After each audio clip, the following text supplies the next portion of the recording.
Social మీడియాలో వచ్చే వదంతులను నమ్మవద్దంటూ Badvel CI Rajagopal పేర్కొన్నారు. సోమవారం వారు విలేకరుల సమావేశంలో మాట్లాడుతూ ఆదివారం రాత్రి పూర్వమిల్ల రోడ్డులోని మార్కెట్ వీధిలో దుర్గా హర్షవర్ధన్ అనే వ్యక్తి 5 మంది యువకులకు ఆర్మీ ట్రైనింగ్ ఇస్తూ పూర్వమిల్ల రోడ్డు మార్కెట్ వీధిలో ఓ ఇంటిలో అద్దెకుంటున్నాడు. అయితే వారి ఇంటి వరండా సమీపంలో షార్ట్లు వేసుకొని తిరుగుతున్నారు. అలా చేయవద్దు అంటూ ఆ ఇంటి ఎదురుగా ఉన్న వ్యక్తి మహబూబ్ బాషా చెప్పడంతో వారిద్దరి మధ్య చిన్నపాటి గొడవను సోషల్ మీడియాలో మతపరంగా చూపేందుకు ప్రయత్నం చేస్తున్నారని, అలాంటి వదంతులు నమ్మవద్దంటూ అర్బన్ సిఐ రాజగోపాల్ పేర్కొన్నారు.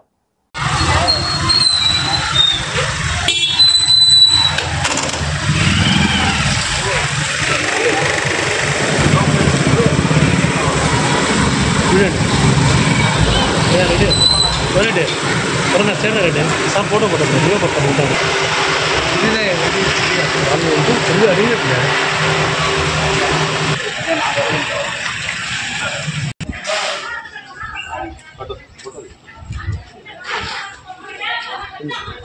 పిల్లలు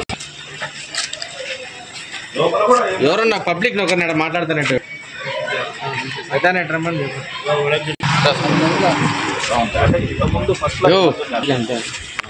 చదువుకుంటా ఉంటారా?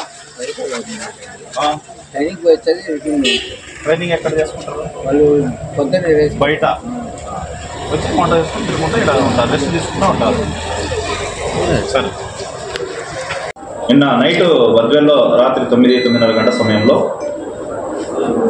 పూర్మాల రోడ్లోని మార్కెట్ వీధిలో చిన్న పెట్టి ఇష్యూ. దుర్గా హర్షవర్ధన్ అనే అతను కొంతమంది పిల్లలతో ఒక 5-6 మంది పిల్లలని ఆర్మీకి సంబంధించి ట్రైనింగ్ ఇస్తూ అక్కడ బయట ట్రైనింగ్ ఇస్తూ స్టే చేయడానికి రూమ్ తీసుకున్నాడు. ఇక్కడ ఆ రూమ్లో ఒక 5 to 6 మెంబర్స్ బ్యాచిలర్స్ అక్కడే స్టే చేస్తుంటారు డే అండ్ నైట్. పగులుపూట వాళ్ళు ఏదైనా అక్కడ ఉన్నటువంటి బాల్కనీలో, అది అంతా కూడా ఫ్యామిలీస్ ఉండే లొకాలిటీ, హౌసెస్ ఉండే లొకాలిటీ, వాళ్ళు ఉదయం పూట కానీ సాయంత్రం పూట కానీ షాట్లతో అక్కడ బయట కూర్చోవడం వల్ల కొద్ది ఫ్యామిలీకి డిస్టర్బ్ అవుతుందని ఇంటికి ఎదురు ఉన్నటువంటి మహబూబ్ బాషా అనే అబ్బాయి అతనికి దుర్గాకు చెప్పడం జరిగింది. ఇలా ఫ్యామిలీస్ ఉన్నారు, కొద్దిగా ఈ షాట్లతో అక్కడ కూర్చుంటున్నారు, కొద్దిగా ఫ్యామిలీస్కి ఇబ్బందిగా ఉందని చెప్పడంతో దాని గురించి చిన్న పెట్టి ఇష్యూ జరిగింది. ఒకరికొకరు వాగ్వాదం చేసుకున్నారు. అంతేగాని ఈ ఇష్యూలో ఎటువంటి కులాలకు సంబంధించి కానీ మతాలకు సంబంధించి కానీ ఎటువంటి ఇష్యూ లేదు, ఎటువంటి సమస్య లేదు. దాన్ని ఎవరు కూడా నమ్మొద్దు. ఇది ఓన్లీ ఒక ట్రైనింగ్ ఉన్నటువంటి పిల్లాడికి దుర్గాకు మరియు ఆ ఎదురుగా ఉన్నటువంటి ఫ్యామిలీ మహబూబ్ బాషా ఇద్దరి మధ్య చిన్న జరిగినటువంటి ఒక పెట్టి ఇష్యూనే కానీ దీనికి సంబంధించి ఎటువంటి ఇష్యూ లేదు. రాష్ట్రానికి సంబంధించి కానీ ఇంకో వేరే విషయాలకు సంబంధించి ఎటువంటి ఇష్యూ లేదు. ఓకే, నమస్కారం, థ్యాంక్ యూ.